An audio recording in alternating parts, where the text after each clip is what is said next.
Hello.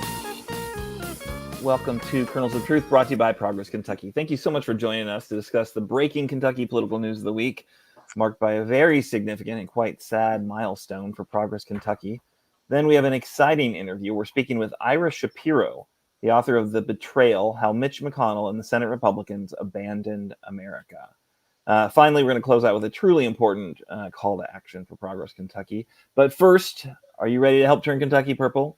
I know that you are, because you didn't just wander onto this live stream or podcast over the internet. You had to actively seek it out to some degree. So you're here to listen to Progress Kentucky rail against and protest against the kind of status quo of Kentucky's politics. But you know what? It's not always bad, right? Think back a few Novembers, right? So last November, we reelected Andy Beshear. That was a great moment for our Commonwealth. The November before that, we rejected an effort to strip abortion protections from our state constitution. November shows that when push comes to shove, folks in Kentucky can come together for a kinder, more compassionate Commonwealth. Unfortunately, there are still supermajorities in Frankfurt that just don't care about making regular folks' lives better and are prioritizing giving tax cuts to rich folks and sending whatever's left over to private schools. Private and religious schools. It's clear there's still lots of work to do in our state to win better electoral outcomes for our Commonwealth.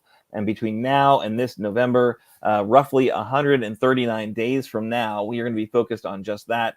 We hope you'll support Progress Kentucky in our campaign for a more compassionate Commonwealth. Make a contribution right now via our secure online website, Act Blue, to help turn Kentucky purple. So $5, $50, $500. Why not? It all adds up. And unfortunately, none of it is tax deductible. But it's going to go to make a big difference. So please do. All right. Let's now check in with our co-hosts. Let us know who you are, where you are, and what are you protesting today. And you on the internet watching along. We want to hear what you're protesting as well. So go ahead and put that in the chat. I'm Aaron. I'm coming to you right now, actually, from the gorgeous Pacific Northwest. I am on vacation in the Seattle area. And my sign says, Trump's on you, Mitch. I think a bit of a teaser for our guest later. How about Kimberly? Kimberly, you there? You want to let us know what you're protesting today? Oh, I'm so sorry. You caught me eating Panera potato soup. I'm sorry.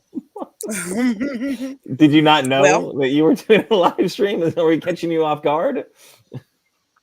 when you're eating Panera baked potato soup, you lose sense of everything else. I'm just saying. They need to pay me for that. Be What I just careful. We said. are going to have to change all our settings on our podcast if we're actually being sponsored. So yeah, this is not sponsored by Panera Bread, just to be clear. Okay. Well, my protest sign says this quite transparently and honestly and compassionately, okay, for my party, which is Democrat. But my protest sign says, Democrats, we have to stick together. And then I'm going to put on my big sign, I would put, we are better together and we are more than our differences. And then I'm going to put, quote, Coleman Eldridge, our KDP president, chairman. Yeah, yeah. You were a bit inspired by his words recently. Yes, and especially our great governor. We were doing standing ovations, and he was just laying it out, everything that his administration has done for our state. And then later on that evening, he talked about how important that each one of us were and every constituent in this state, whether no matter what party affiliation that they may claim, he is the governor for the people, and that's all the people. Nice. So we'll maybe hear a little bit more about this in a minute, where you heard all these inspiring Hmm. words. Awesome. All right. Well, thanks for joining us, Kimberly. Great to see you. All right. Next co-host, Doug Price. Are you there, Doug? Yes, I'm here. Doug Price. I'm coming to you from Harrison County, Kentucky. I'm protesting the Kentucky Republican legislative leaders, and I'll tell a little more about that at the end of one of our stories. Okay. Do you have a sign you want to hold up? Like, let people know who those Republican leaders are? Is it... I don't have a sign, but if I had put people on a sign, I would say Robert Stivers and what's his face in the House. Good old what's his face? Yeah. So Stivers is horrible. Thayer is horrible. Thayer's gone though, thankfully, right? There's So gone. Yeah. don't let the door hit you where the good Lord split you. And yeah, they're the whole crowd of leaders, quote unquote leaders, are pretty horrible. So I'm excited to hear what you have to tell us about them. All right, so exciting show. Let's get into it. We have got news of the week. So the first story I'm going to do, it is coming to us as frequently is the case by our favorite Kentucky political news source, paywall-free Kentucky Lantern. It's a story that talks about how Kentucky election officials are saying that actually non-citizens aren't voting in Kentucky, right? So this week, Kentucky election officials told lawmakers they know of no instances of non-citizens having voted in Kentucky, period. Not shocking, right? It's not necessarily some scourge happening to disrupt our democracy, but Kentucky is among a number of states where Republicans have made this an issue, decided to make this an issue. It really, I think plays well with their whole scare you with, brown people coming from across the border thing. I think that really just like very much on brand with what they want to do politically. So Kentucky is among a number of states where voters in November will be asked to ban non-citizens from voting in elections. The officials, including Republican Secretary of State Michael Adams, also described existing safeguards to ensure that only U.S. citizens cast ballots. They spoke during a meeting of the Interim Joint Committee on State Government, with the agenda item being Kentucky agencies and illegal immigration. So, as you might recall, earlier this year, the Republican-controlled General Assembly approved putting a constitutional amendment on the ballot specifying that non-citizens of the U.S. cannot vote in Kentucky. This is also happening in Idaho, Missouri, South Carolina, and Wisconsin, all legislatures controlled by Republicans, and they're pushing to require proof of citizenship to register to vote. Critics say the attention paid to something that rarely, if ever, happens is a political ploy to tap into anti-immigrant sentiment and motivate Republican voters. One more just kind of trick to get their base fired up and to the polls. So that's despite the Republican leadership for our elections saying this is not a problem, it hasn't happened, we've got guardrails to keep it from happening, it is going to be the number one thing on the ballot. So there we go. Fun stuff. Makes a ton of sense. Really, just really a sensible move by the Kentucky GOP super duper majority. Anyone have things they want to say about this ridiculousness? Sure. I want to jump in. Longtime listeners may remember that during the session, this 2024 session, we were tracking the number of constitutional amendments that were being proposed. I forget the exact number, but something like 20, 25. And I heard along the way that the legislature was really wanted this amendment, as far as people not being able to vote unless they were a citizen, on the ballot in the first position. And then Amendment 2 is the one relating to allowing public dollars to be used however the legislature wants to use them. And the idea was that people will see this First Amendment and say, oh, well, of course I'm going to vote that they can't do that. And then they'll just not look at the second one. And their hope is that both of them will be approved. Shenanigans.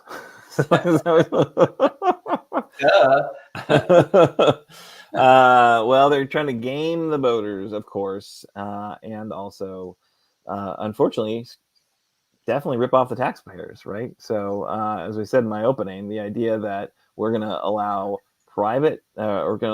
our tax dollars to fund private schools, religious schools, just seems outrageous. And of course, it is outrageous. That's why they have to change the state's constitution to explicitly allow for the legislature to create such a program, because they've been shot down again and again.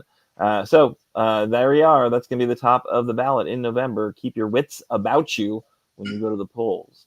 All right, so let's go ahead and go to story number 2. which is, of course, a story about today. So today's Juneteenth. Kimberly, what do you want to tell us about Juneteenth? Yes, it is, Aaron. Today is Juneteenth. And there is a story that I do have about Lexington's connection to the historical event. Actually, what has happened in Juneteenth is that, first of all, a lot of people don't even know what Juneteenth is. So let's make that clear first of all, that Juneteenth is now a state and federal holiday. The banks will be closed today, all day they were. That's because of Lexington. Lexington is the day that the Union Major General Gordon Granger told slaves in Texas they were free. Lexington, Kentucky is a big part of that history. On June the 19th in 1865, Granger traveled around with 2,000 Union soldiers to Texas, hearing the news that the slaves were free.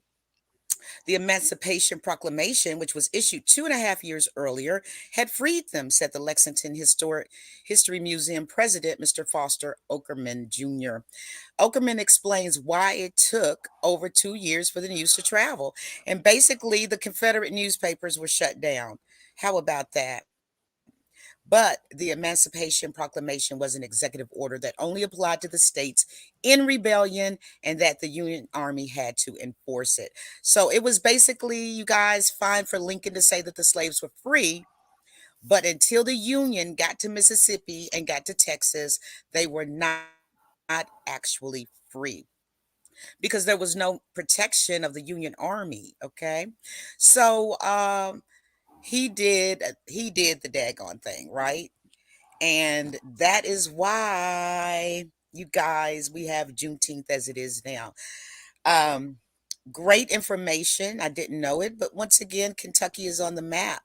However, I hope as years go by that it will truly be for its authentic nature to celebrate. That is basically African Americans. That is basically our Independence Day. That everybody knew at that point that slavery was ended in all states. So we got to stop the two P's when it comes to any kind of festivals for any type of reason. It's always the profits and the pictures, right? Back to you, Aaron. Thanks, I got Kimberly. So another yeah, story, don't I? I got another story, don't I? well, let's talk a little Okay. bit more about Juneteenth, if you don't mind. Well, Can you hear me? Am I muted? yeah, Can you go hear ahead. me? All right. So Juneteenth, I think, Yep. there's the fact that the general who kind of made the announcement in Galveston had lived in Lexington before he was a Union general. He led the Kentucky Army or whatever they were calling it at that point. Then he came back to Hmm. Lexington after his time with the Union Army, retired here, is buried here along with his wife. And so, that was kind of interesting to me. I was downtown in Lexington last week and saw just a ton of the Juneteenth flags out being hanging in the city streets, which I thought was really cool. It took me a second to figure out what they were, but then there was one that was hanging still, and it saw the actual date is on the flag. I don't know if we have an image of that, but it's a pretty striking flag. I think it's really really well designed. But I wanted to just touch on it briefly. CNN did a nice breakdown of it. It's been something that this activist Ben Haith, the founder of the National Juneteenth Celebration Foundation, has been advocating for since he created it in 1997 with some collaborators, the Boston-based illustrator Lisa Jean Graff and Ben Haith put that vision to life of, it's got the star on it, which obviously, the white star is a dual meaning. It represents Texas, the Lone Star State, which of course Galveston is where the Union soldiers informed the country's last remaining slave people that they were free, and then also represents the freedom of African Americans in all 50 states. There's a kind of a nova or burst behind it, which represents kind of a new star, so new beginning for African Americans. There's an arc behind it that extends the width of the flag to represent a new horizon and the promise that lay ahead for Black Americans. And then the colors are red, white, and blue, so representative of our country and America, and the fact that slaves and their descendants were and are Americans. So I think it's a really cool flag. I really like it. And I like it. some versions have the date on it as well. But yeah, in case you hadn't seen it, or you'd seen it, you weren't aware of what it was. It's red on the bottom, blue on the top, that white star in the middle with the white nova burst outline around it. So it's a really pretty flag. And I think maybe Miss Alito should take a look at that flag and maybe add it to her repertoire of symbolic flags that she's flying. I think I'm going to fly one. And the information that you just said, most Black Americans don't even know all of that. And freedom is very, very important to every human being. So Juneteenth means a heck of a lot. And it should equally to every American, because when we are Americans, we are all one in the same. We are Well, Americans, no matter the hue of the skin. I mean, I know everybody wants, I don't have to tan and do all that. You know what I'm saying? This is natural, but there's a lot but of we jealousy. are There's a all lot of jealousy together. out there. I'm sure that's what's driving most of racism. Yeah. I Look at think me. that the reality of like we're the land of the free, of the home of the brave, and everyone learns that in grade school, and it just has not been proven to be true for everybody. But that's the that promise of this country, that hope for always getting better and learning and doing better when you learn. So I think Juneteenth is a really important celebration because it's a very kind of clear reminder that nope, we weren't always the land of the free and the home of the brave, right? And I thought it was really interesting that a number of states have different kind of Emancipation Day dates.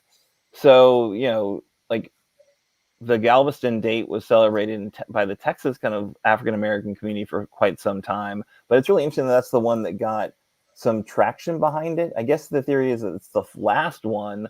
But then Kentucky's is August 8th. So I don't know, was that like the year before Galveston, the folks in Galveston were informed? I'm not really sure, but I am not a historian. I feel like I should Google that and get an answer.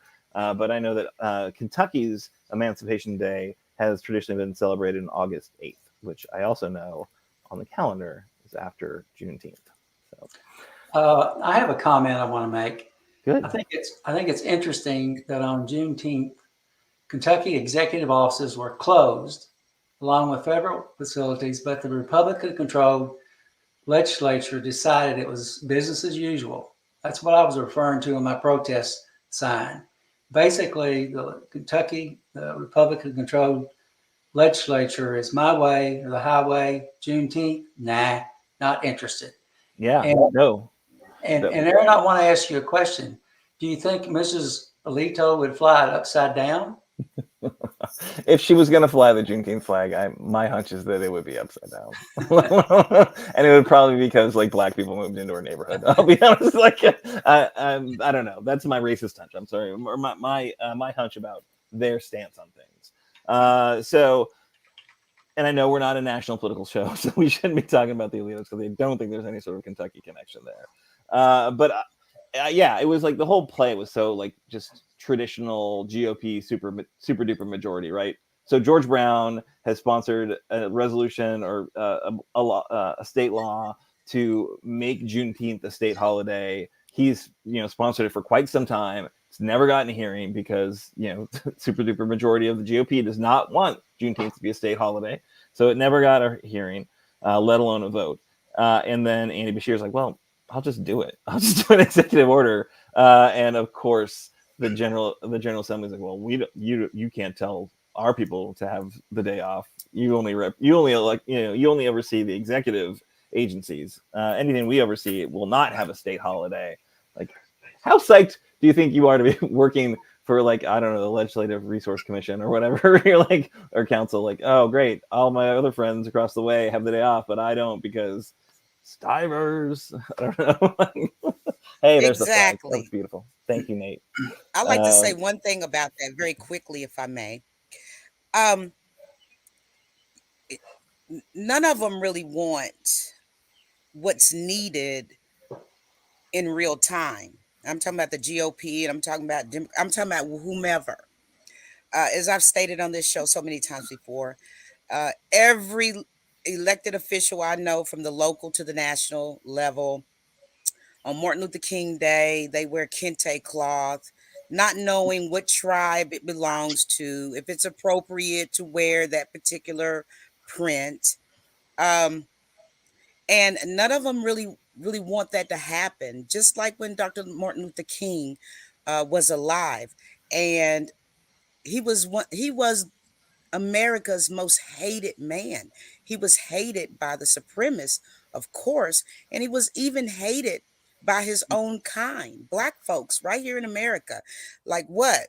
Sit boycott the bus? You better go on somewhere, Martin Luther, because I got to go to work and make my money, right? So it's the same thing with this Juneteenth thing. It's the same exact thing. Sometimes people don't know what they truly need to do, like everybody be off from work and do the right thing until later on down the line. This is only a 5-year um, recognition of Juneteenth actually in this state. Yeah, yeah. It's a new thing. For it's a very old date. It's a very old moment, but it's a very new kind of awareness that has been brought about. And I think it's an important one for sure. So, all right, we got to wrap it up here because we have to go to our very special segment. Doug Price is right, and it is very exciting that we get to hear this amazing theme song and hear what Doug Price has prepared for us.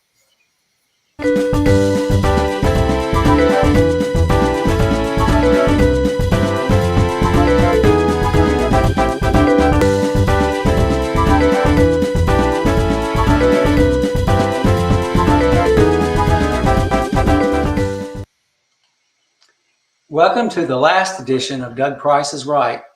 Facts, suppositions, and conclusions. Aren't we all concerned about the amount of money in politics?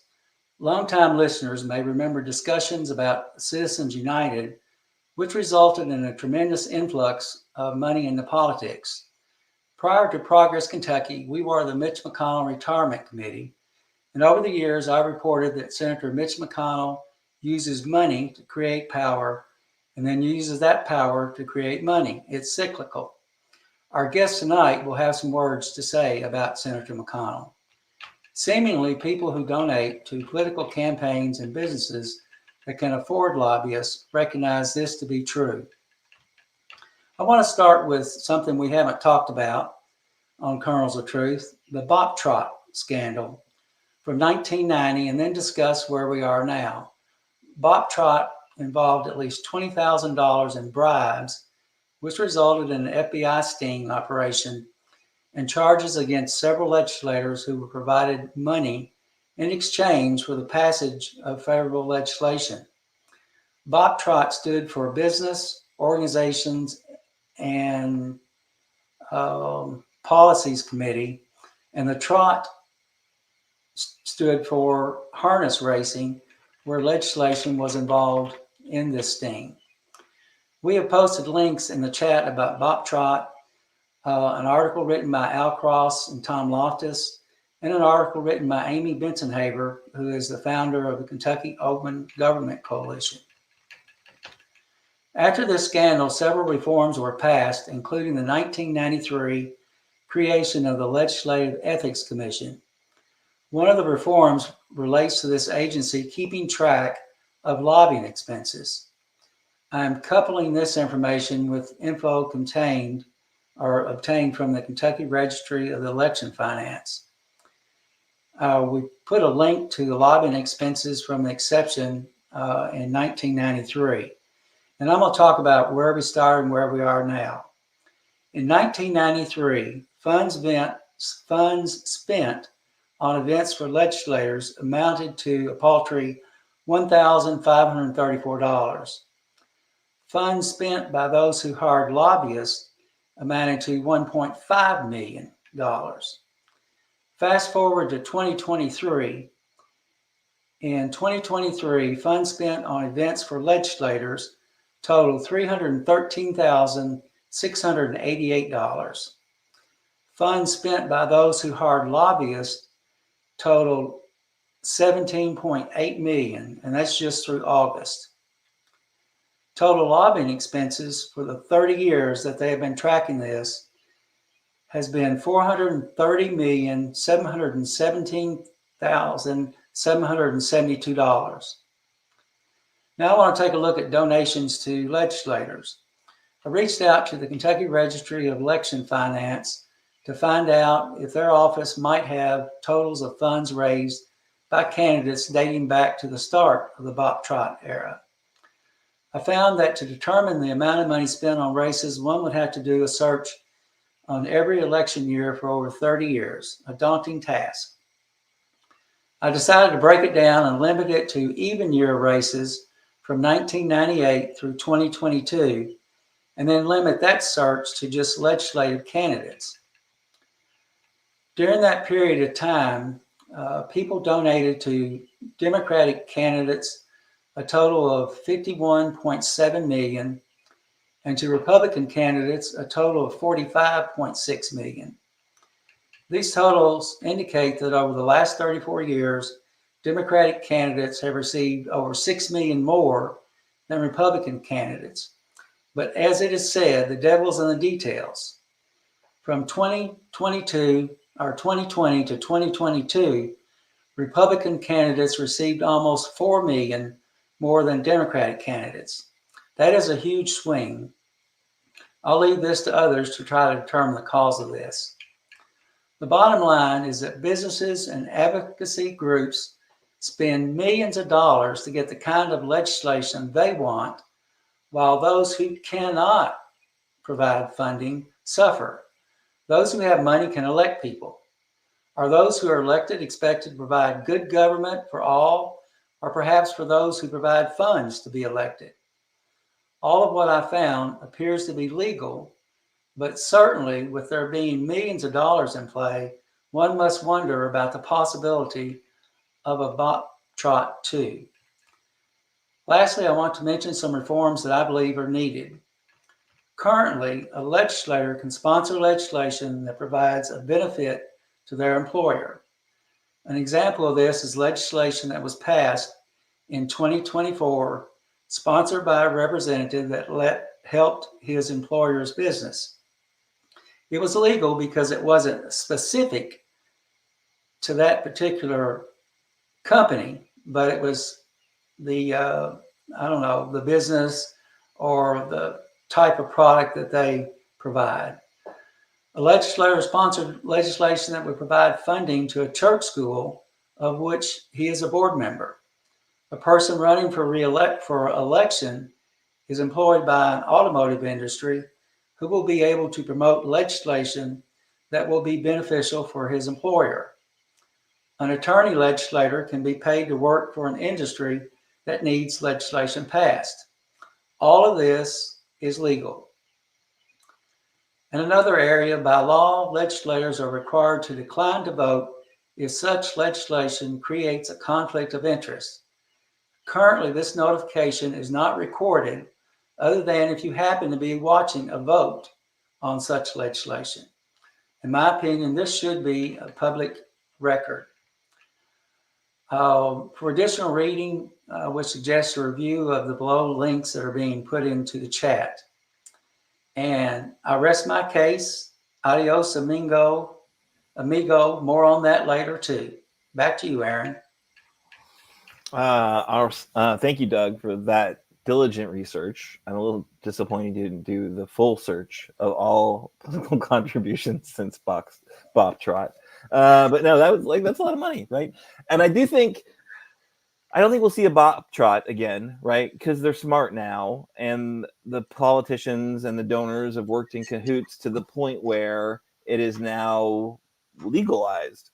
The bribery is pretty much legalized between the dark money contributions, the PAC contributions, the contributions to the party, right? The what is it? The Pfizer, Republican headquarters, bringing you the Mitch McConnell building or whatever, right? Like the irony of that drug maker that made the vaccine that is making like massive political contributions to the Republican Party of Kentucky so they can build them a new building. Like, they don't. Why would they need to just directly pay off these folks? Because they don't need to break the laws. They can get what they want without breaking the laws because they formulated the laws that way. Anyway, it's gross. And as I said in the chat, I think political contributions, by and large, are often legalized bribery. So, but thank you for that deep dive for sure. Always do appreciate that diligent research and storytelling that you do. So, all right, let's get on to it. We've got an amazing interview. I am incredibly excited to bring on our guest right now. So we have got joining us this evening, Ira Shapiro is a longtime Senate staffer. He's worked with Joe Manchin's predecessor as West Virginia Senator, Senator Jay Rockefeller, as well as a virtual who's who of senators who embodied really the best of that institution. As such, he's risen to the top of the list of informed and informative critics of Mitch McConnell, and we're truly honored to have him joining Kernels of Truth this week to discuss his most recent book, The Betrayal, How Mitch McConnell and the Senate Republicans Abandoned America. Welcome, Ira. Thank you so much, Aaron. It's great to be with you. Well, we're so honored to have you. And just to make sure that we're all on the same page here, I wanted to let you know that Progress Kentucky was initially called the Mitch McConnell Retirement Committee. And we grew out of grassroots campaigns to demand Mitch allow a fair trial process for the initial Trump impeachment, what I call impeachment classic. So we've been stymied and frustrated by Mitch as constituents for quite some time. And when I heard about your book, I was very interested in really hearing your assessment. So what prompted you to write this critique of Mitch's, I think, it's fair to say he has had a remarkable leadership tenure? Well, he's had a remarkable career. He's earned a page in the history books, but I think, unfortunately, it'll be a dark page. Aaron, and thank you, everyone, for having me to talk about the book and the Senate and Mitch McConnell. I would not have thought 55 years ago when I got out of college and had a Senate internship that I would end up still obsessing about the Senate so long afterward.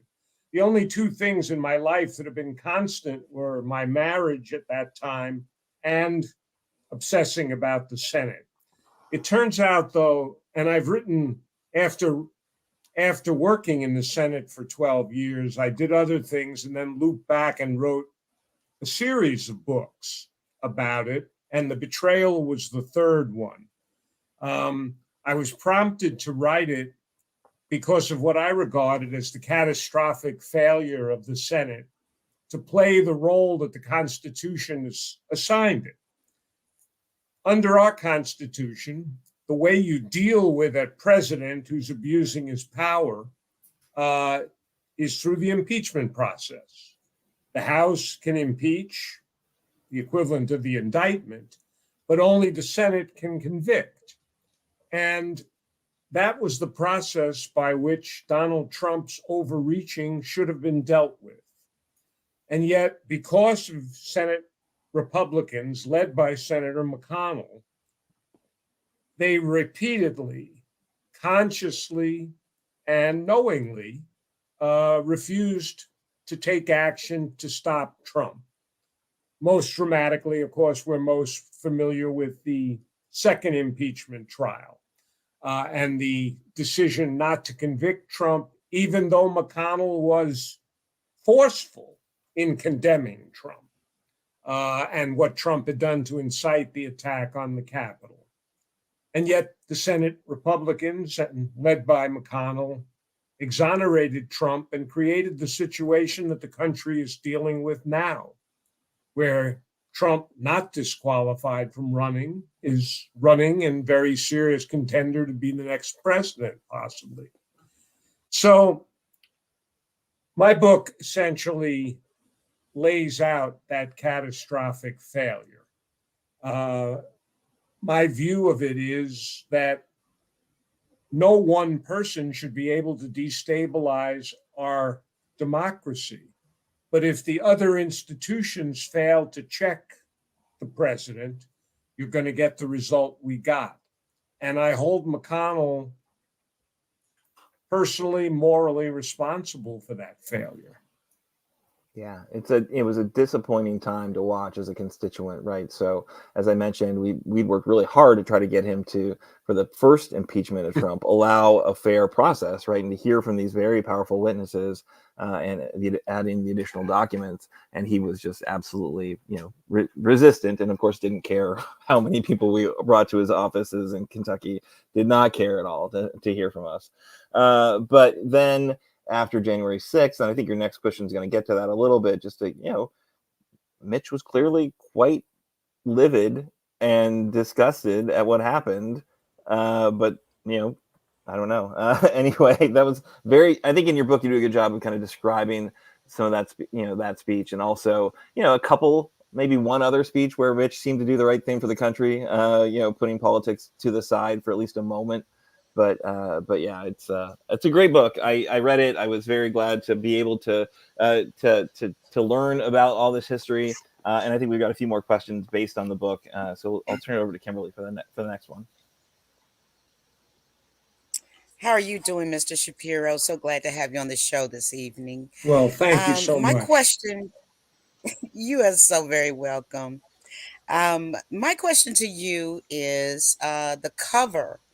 The cover for the Betrayal has caricatures of, Mitch McConnell and recently convicted felon, 34 felonies, alleged President Trump. Can you detail how you think McConnell failed the nation after 2020, the 2020 election, and before that shameful and horrific event of January the 6th?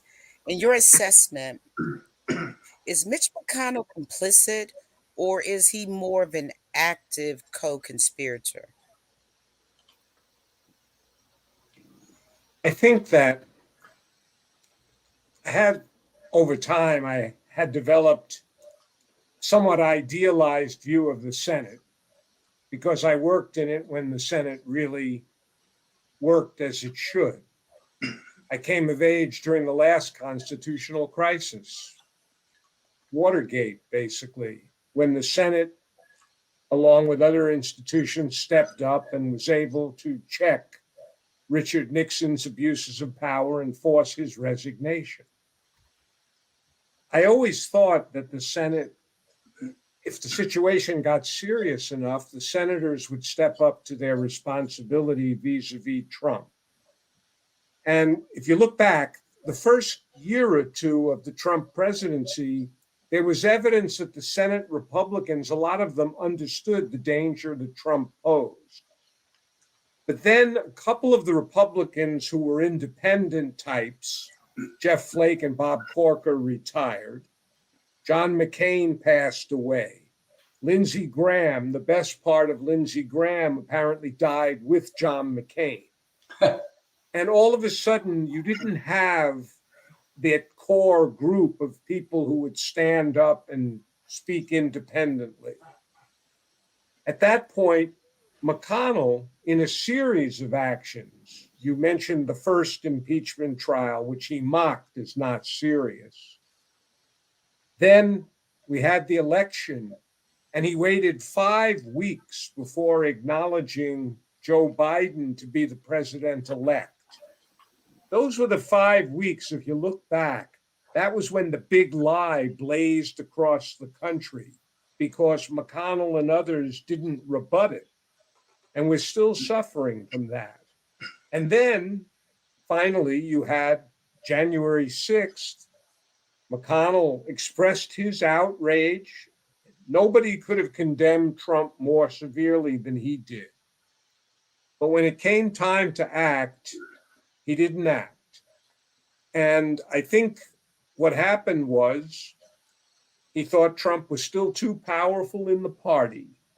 And he believed, I think he believed that Trump's power would wither away once he was out of office. And of course, that proved to be a bad bet.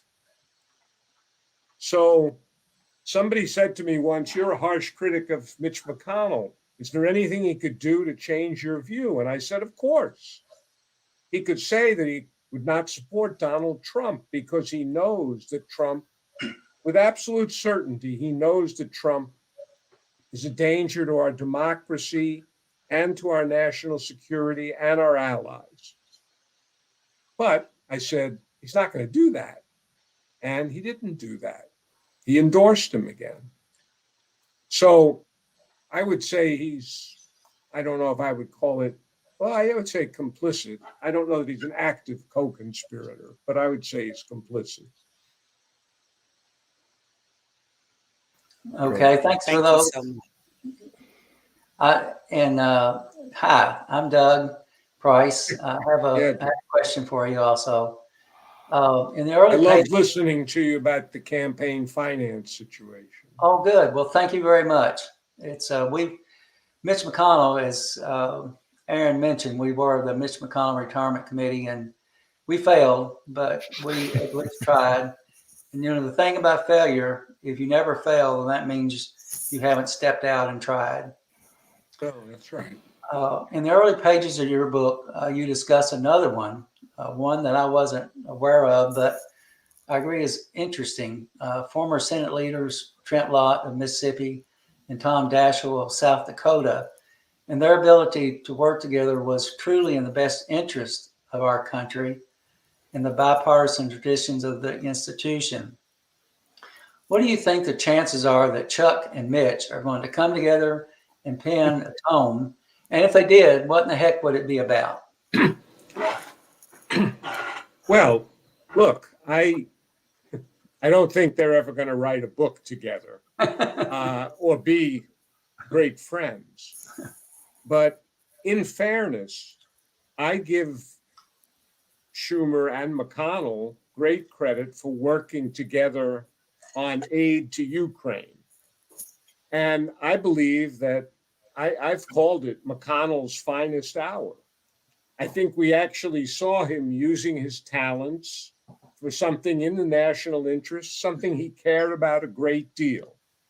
I think it's unfortunate we had to wait 40 years for something like that to happen. But I really believe that he was using his talents in the right way and was steadfast in it. So the problem with that is, at the same time, he turns around and he backs Trump for president, knowing full well that if Trump is elected, he will hand Ukraine to Putin on a platter. So it's kind of a moral question when you get down to it.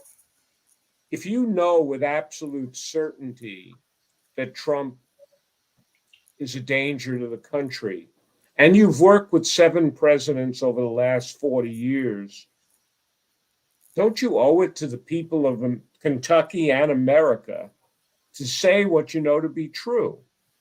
And in McConnell's case, with the notable exception of Ukraine, in McConnell's case, his partisanship overwhelms his patriotism. I mean, it just overwhelms it. And, I could say, I don't know how he lives with himself, but that's not for me to speculate. But the point is, it's been a disappointment and with profound consequences for our country. Thank you so much. So one more question. You're fairly transparent in your assessment that the Senate under McConnell is we'll say, constrained institution. It doesn't play to the best kind of history.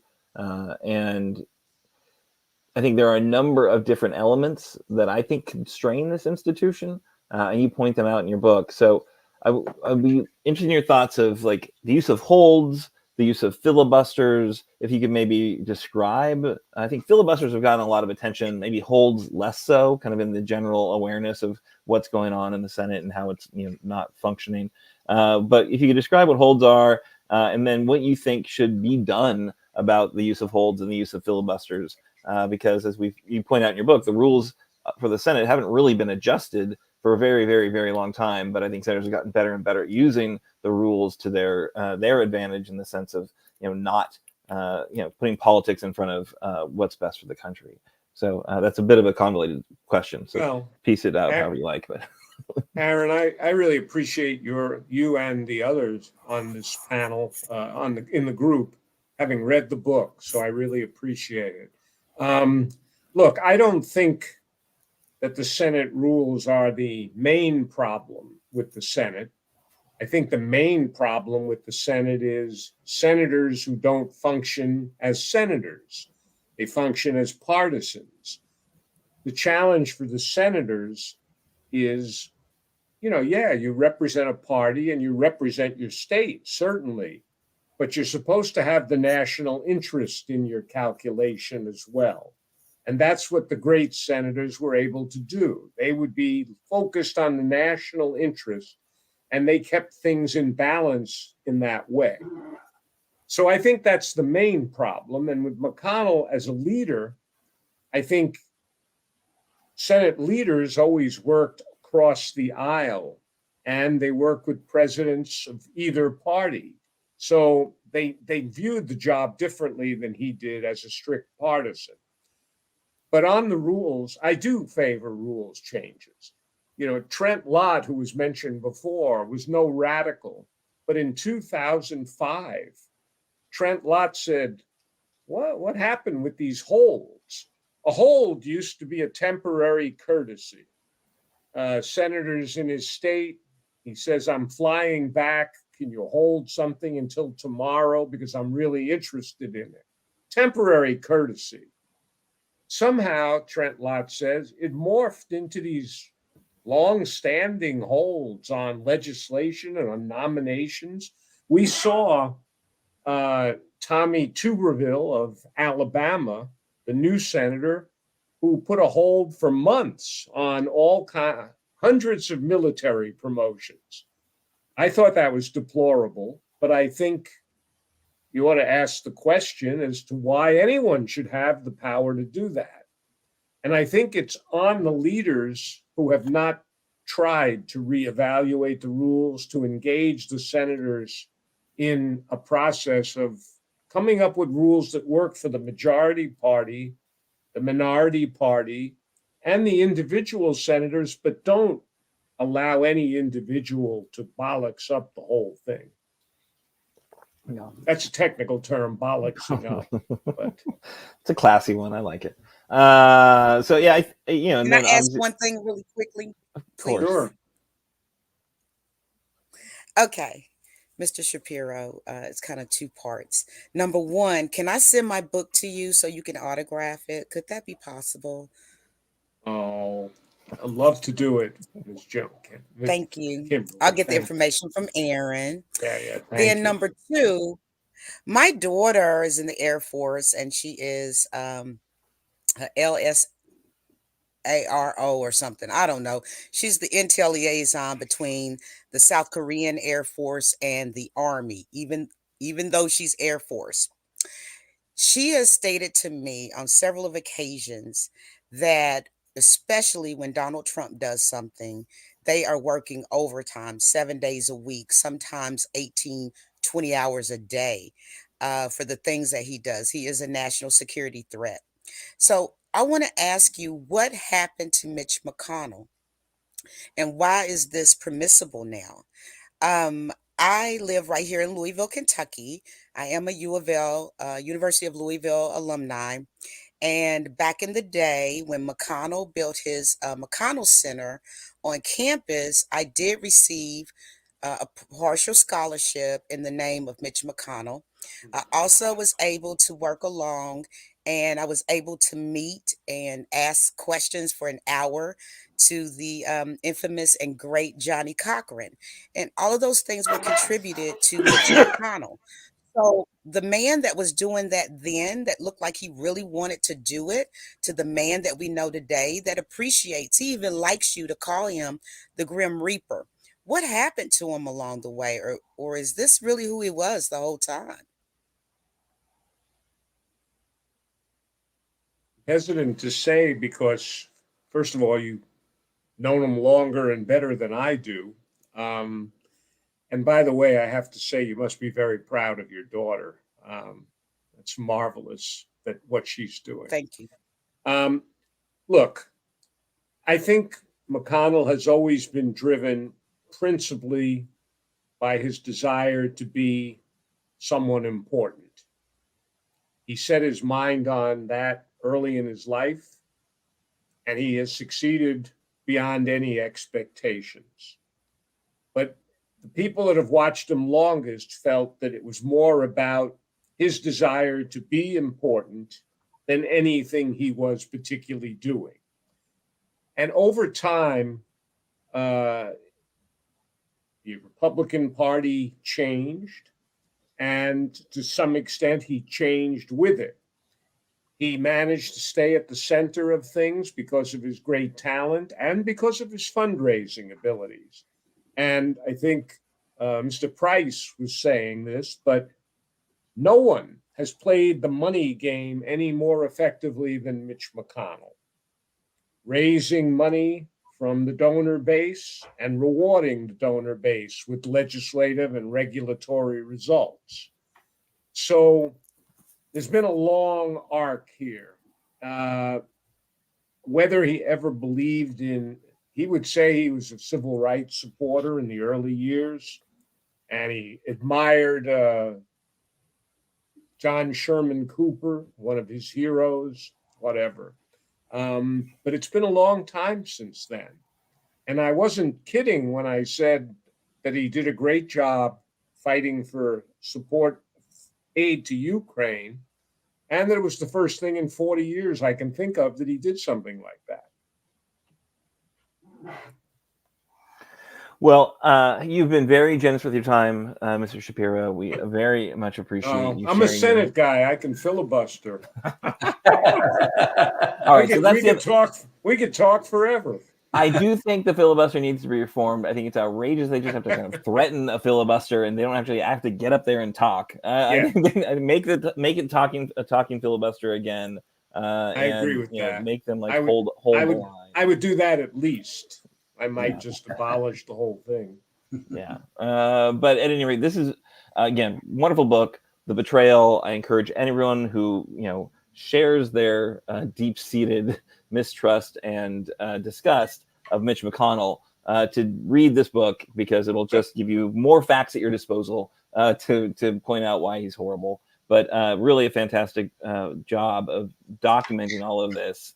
And I look forward to, what the next book on the Senate you'll bring to us. Yeah, well, I wouldn't wait for that one. Somebody said to me, "What's your fourth Senate book about?" And I said, "What is there about trilogy that you don't understand?" Don't know that there's a fourth Senate book coming. All right. Well, I guess I'll be honest. I haven't read the first two, so I guess I can do that, and then and probably get plenty of information. But yeah, thanks again, and folks, go out and buy it. We'll put the link in our show notes if you've missed it, or if you're listening to the podcast, we'll put the link to the bookshop.org website to purchase it in the show notes. And thanks again. So we're going to move on. We're going to do our call to action. Of course, we are not just about giving you information. We're about giving you information and putting that to action. So we have a very, I think, heartfelt and challenging call to action. So this is a very sad episode. As we had mentioned, we were originally organized to get rid of that old crow of the Senate, the man we've just detailed deep and distressing efforts to diminish our democracy, but we are not really ready to bid adieu to our own old man. I won't call him an old crow because that's just horrible. Unfortunately, we have to. We are having to say goodbye to Doug Price before we have the chance to celebrate the political demise of Mitch McConnell. So, old man is clearly an deeply unfair characterization. Doug brings youthful enthusiasm to the volunteer work of defending democracy and advancing a progressive agenda here in our beloved Commonwealth.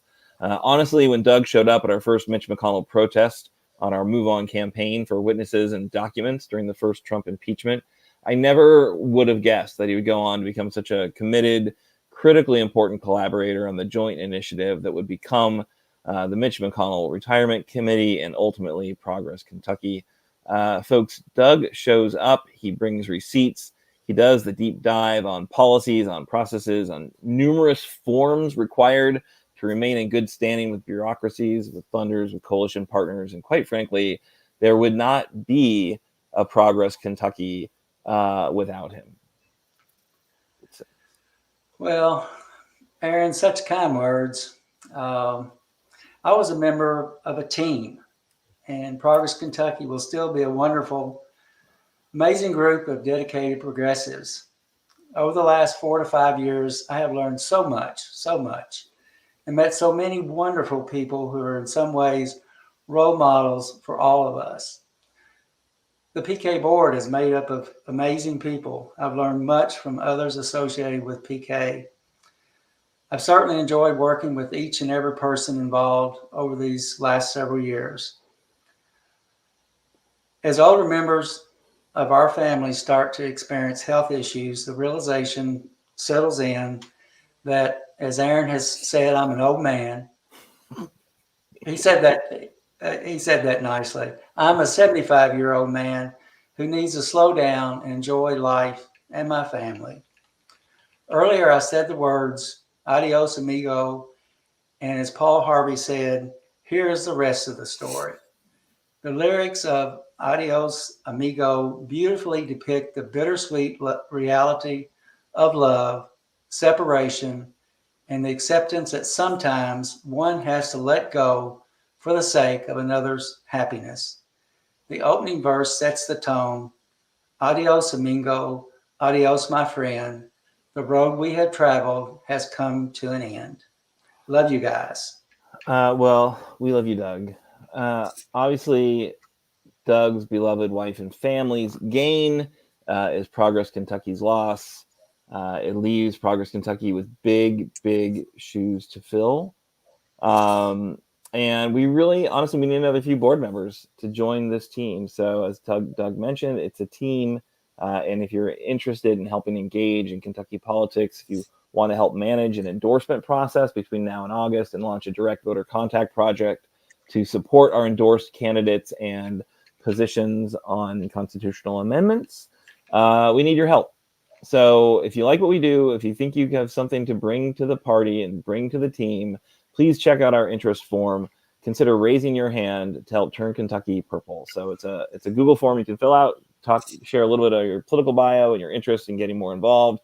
We do most of our work in the kind of central Kentucky area.